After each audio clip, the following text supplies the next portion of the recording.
Hello students, welcome to geography class. This is the last unit and probably the last video. Today we are going to discuss unit 5, India population, transport, communication and trade. Under this unit, only two portion is been recommended. Only 5.1 and 5.3 is there for your syllabus and rest of the portions are not included. So we will cover only 5.1 and 5.3 in this video. And it is very short and very sweet unit because we are going to see only few topics and concepts to be understood in this unit. Let us start with the introduction. The study on human population is one of the most important aspects in geography of any area.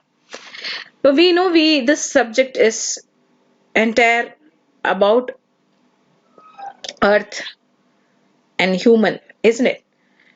When we are talking about the earth, the relationship between human and earth is important because we are the superior animals in the earth, isn't it? So when we take human, the population is very important when with regard to the geography. So human population has many components, but the most fundamental are its number, composition, distribution and density.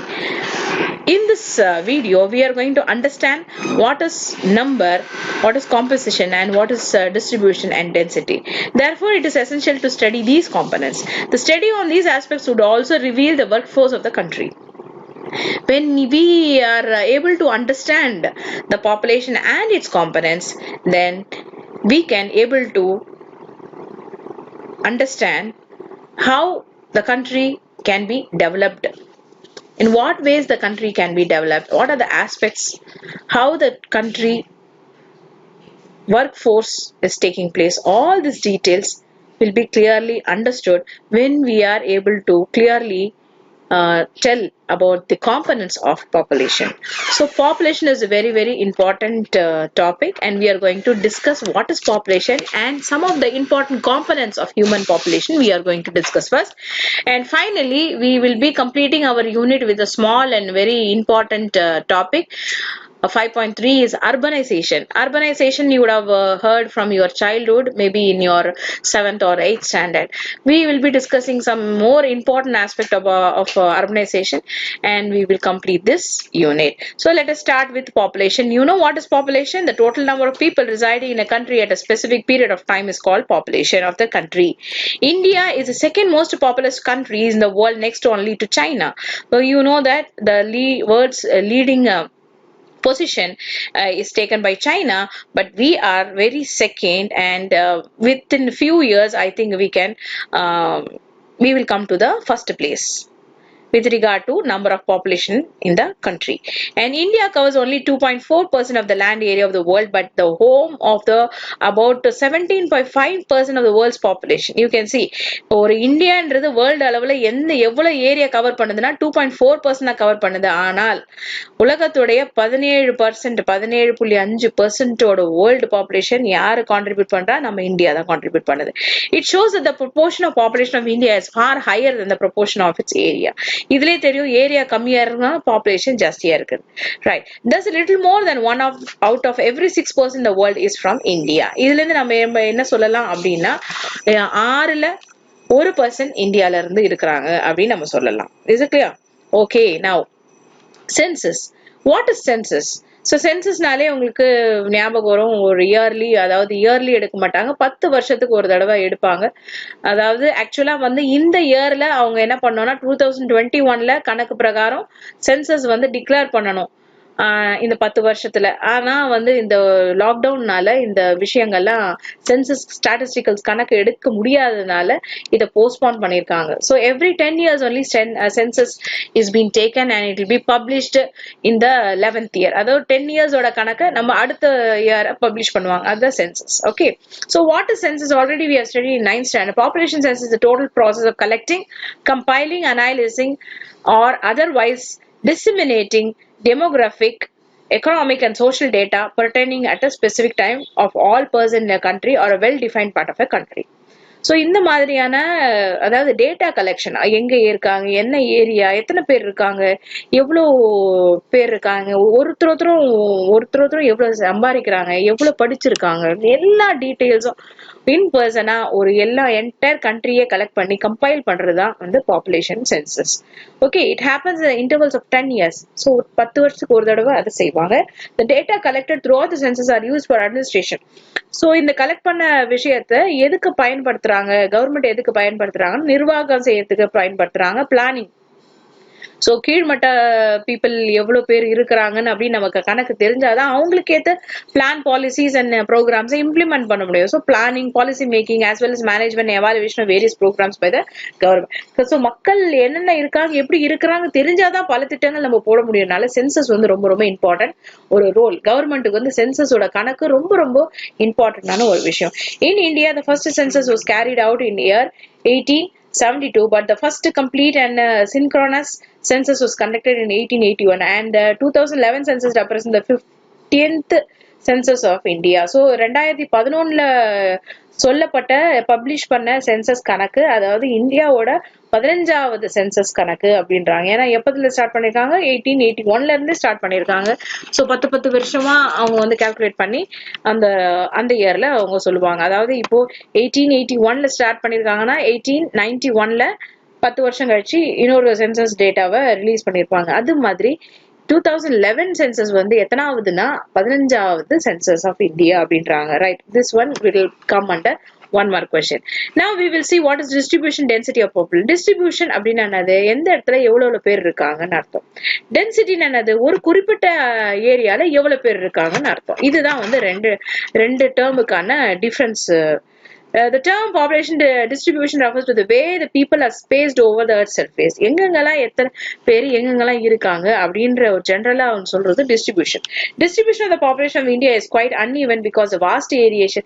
ஏன் அன்இவனா இருக்குன்னா உங்களுக்கே தெரியும், நம்மளோட பிசியோகிராபிக் டிவிஷனே அப்படி. பல இடத்துல mountain, பல இடத்துல டெசர்ட், பல இடத்துல கோஸ்டல் பிளெயின், இந்த மாதிரி பல விதமான பிசியோகிராபிக் டிவிஷன் இருக்கிறதுனால டிஸ்ட்ரிபியூஷன் வந்து அன்இக்குவலா தான் இருக்குது இந்தியால.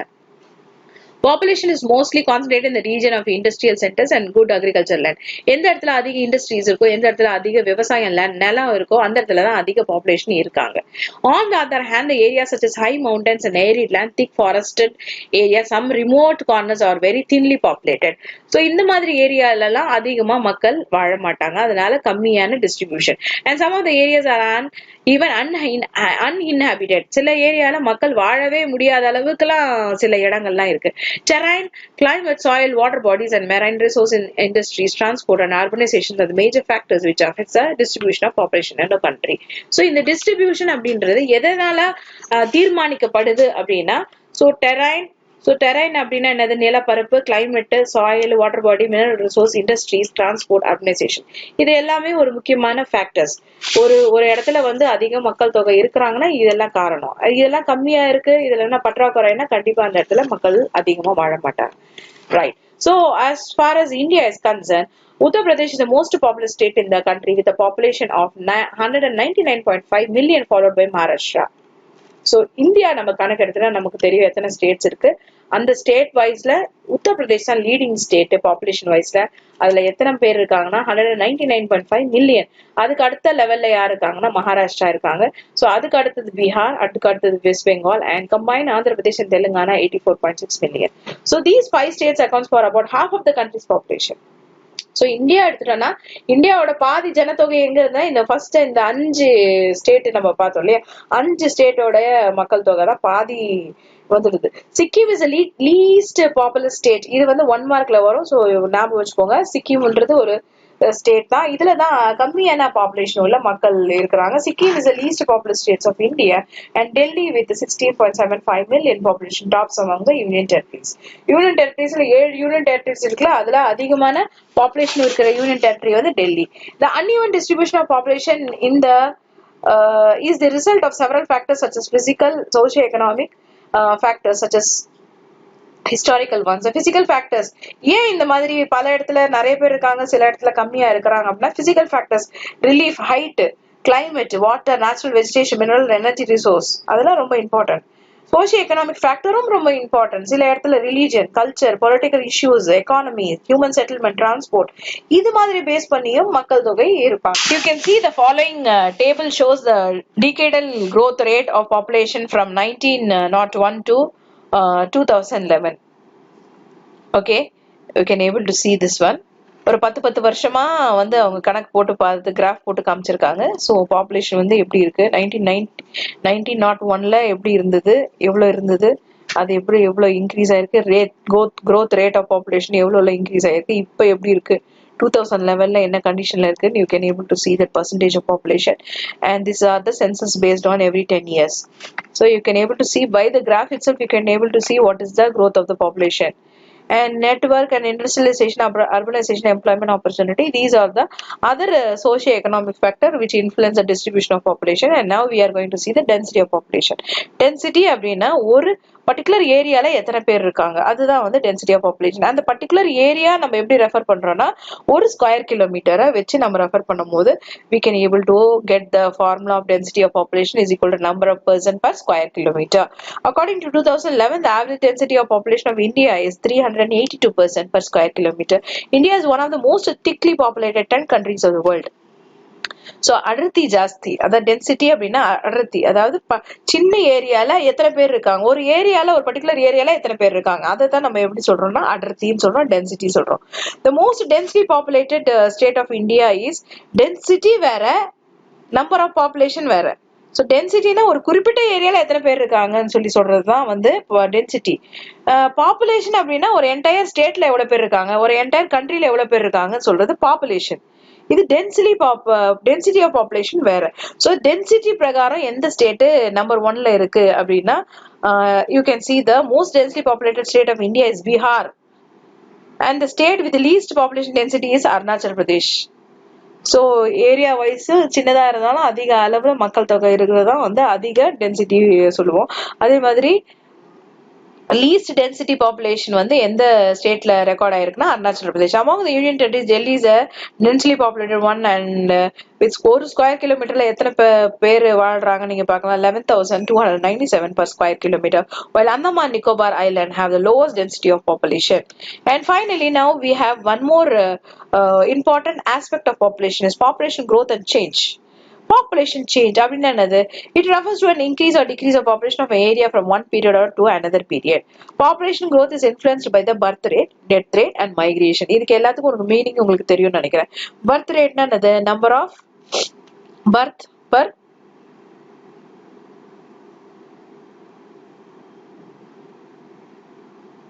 birth rate.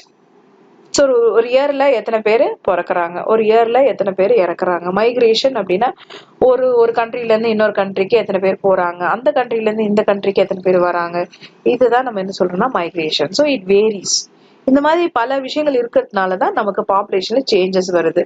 These are the three makes the changes in the population. Birth rate refers to number of live birth per 1,000 people in a year. So and death rate refers to the number of death per 1,000 people in a year.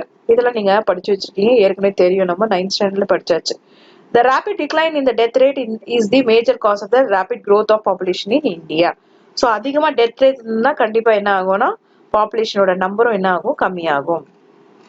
Okay, and now we will move to the next part 5.3. Okay, migration is not there. Okay, only this part is there. 5.3 urbanization மட்டும்தான் இருக்கு. So அர்பனைசேஷனா என்ன, அதுக்கப்புறமா urbanisation இந்தியால எப்படி இருக்கு, அடுத்தது அர்பனைசேஷனோட பிரச்சனைகள் என்ன, அர்பனைசேஷன் இருக்கிறதுனால என்னென்ன ப்ராப்ளம்ஸ் இந்தியா ஃபேஸ் பண்ணுது, இந்த விஷயம் தான் நம்ம பார்த்துட்டு இந்த வீடியோவை கம்ப்ளீட் பண்ணிடுவோம். ஓகேவா? Right. So let us start with urbanization.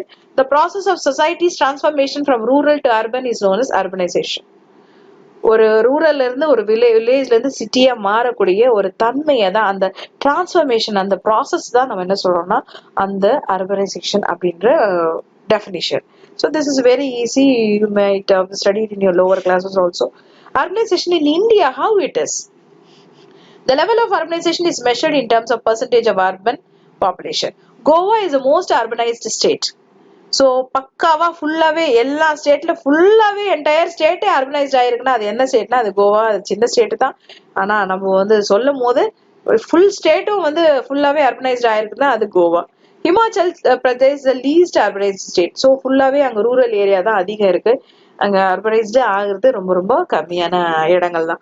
Among the Union territories, Delhi is the most urbanized region, followed by Chandigarh. Among the most major states, யார் அதிகமா அப்படின்னு பார்த்தோம்னா Tamil Nadu continue to be the second most urbanized states with the 48.4% of urban population, followed by Kerala and Maharashtra. So 48.4% வந்து தமிழ்நாட்டுல எப்படி இருக்குன்னா சிட்டியா இருக்கு, நல்ல வெல் டெவலப்டு ஏரியாவா இருக்கு. Right. Now impact of urbanisation. இந்த மாதிரியான அர்பனைசேஷனால சிட்டியா மாறுறதுனால ஒரு இடம் நல்ல டெவலப் ஆகுறதுனால என்ன பிரச்சனைகள் வரலாம், இல்ல என்ன பாதிப்புகள் இருக்கா இல்லையா, அதை பத்தி பார்க்கலாம். Urbanisation and population concentration go hand in hand and are closely related to each other. So அர்பனைசேஷனும் பாப்புலேஷனும் இது ரெண்டுமே ரொம்ப ஒண்ணுக்கு ஒண்ணு காம்ப்ளிமெண்ட்ரி, சம்பந்தமான ஒரு விஷயம் தான். ஒண்ணு இல்லைன்னா இன்னொன்னு நடக்காது இல்லையா. அதனால இது ரெண்டுமே வந்து நம்ம வந்து கான்சென்ட்ரேட் பண்ண வேண்டிய விஷயம். Rural to urban migration leads to population explosion in urban area. இந்த மாதிரி ஒரு வில்லேஜ்ல இருந்து ஒரே மொத்தமா இப்ப சென்னை எடுத்துட்டா மொத்தம் இருக்கிறவங்க எல்லாருமே வந்து சென்னைக்கே வந்ததுனாலதான் இந்த சென்னையில இவ்வளவு அதிகமா பாப்புலேஷன் எக்ஸ்ப்ளோஷன் ஜாஸ்தியா இருக்கு. Metropolitan cities like Mumbai, Kolkata, Delhi and have more population than that can accommodate. And following are the major problems of urbanization in India. இப்போ இது ஒரு 5 மார்க் கொஸ்டின். இப்போ இதுதான் வந்து நமக்கு வந்து முக்கியமான ஒரு டாபிக், நம்ம படிக்க வேண்டிய டாபிக், நம்ம புரிஞ்சுக்க வேண்டிய topic. What is that? What are the major problems of urbanisation in India? Urbanisation நடக்கணும், ஆனால் அர்பனைசேஷனால என்னென்ன பிரச்சனைகளை இந்தியா ஃபேஸ் பண்ணுது அப்படின்னு பார்த்தோம்னா, first one, it creates urban sprawl. Okay, so அதிகமான ஸ்ப்ரால் அப்படின்னா அதிகமான சென்டர்ஸ், அதிகமான ஏரியாவை கவர் பண்ணது. Okay, and it makes overcrowding in urban centers. So ஒரு ஏரியா அர்பனைஸ்டா ஆகுதுன்னா அங்க என்ன ஆயிடுது, மக்கள் தொகை ஜாஸ்தி ஆயிடுறாங்க. மக்கள் தொகை ஜாஸ்தி ஆயிடுச்சுன்னா அங்க நெருக்கடி வந்துடும், இட பற்றாக்குறை வரும், ரெண்ட் எல்லாம் ஏத்திடுவாங்க, தண்ணி பிரச்சனை வரும், அந்த ப்ராப்பரா சானிடேஷன்ஸ் ப்ராப்பரா டிஸ்போஸ் பண்ண முடியாது, கார்பேஜோட லெவல் ஜாஸ்தியா இருக்கும், நெருக்கடி வந்துடும், டிராபிக் கன்ஜெஷன் இருக்கும். இந்த மாதிரி பல விதமான ப்ராப்ளங்கள் அந்த ஒரு இடத்துல அதிக மக்கள் தொகை இருந்ததுன்னா நடக்கும். Right? Yes. Next, it leads to shortage of houses in urban areas. So வீடு கிடைக்காது. ஒரு வீடே வந்து அவங்க ஒரு சின்ன வீடே அவங்க வந்து ரெண்ட் வந்து ஜாஸ்தியா சொல்லுவாங்க. எங்குமே நமக்கு வந்து வீடு கிடைக்காது, வீடோட விலையும் ஜாஸ்தி ஆயிடும். It leads to formation of slums. அப்படின்னா ஒரு ஏரியால ஒரே சென்னையில மட்டும் நீங்க பார்க்க போனா எல்லா மக்களும் அங்கேயே வரணும்னு எல்லாம் வந்தவனையும் அங்க இருக்க மக்கள், ஏழை மக்கள் என்ன பண்ணுவாங்கன்னா ஒரு ஏரியாவுக்கு தள்ளப்பட்டுருவாங்க. அந்த ஏரியாவை தான் நம்ம என்ன சொல்றோம்னா சேரின்னு சொல்றோம், ஸ்லம்ஸ்ன்னு சொல்றோம்.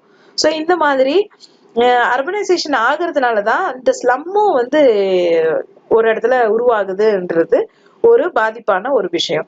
It increase traffic congestion in cities, அதான் ஏற்கனவே டிஸ்கஸ் பண்ணுவோம். It creates water scarcity in cities.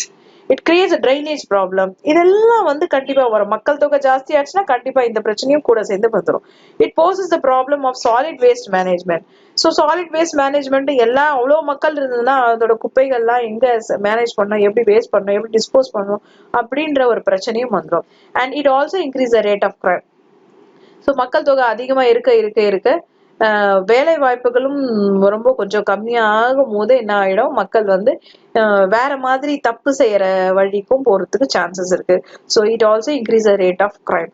All these points are very important. These are the major problems of urbanization in India, and this is the 5 mark question. I hope this all points are clear to you. With this we are completing the entire unit. So this is all about the population. We studied about population, the components of population, and finally we studied what is urbanization and impact of urbanization. We also studied the exact major problems of urbanization in India. Okay, so with this we are completing the video.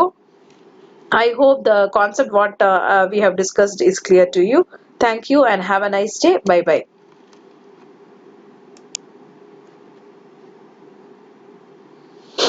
Ushtiama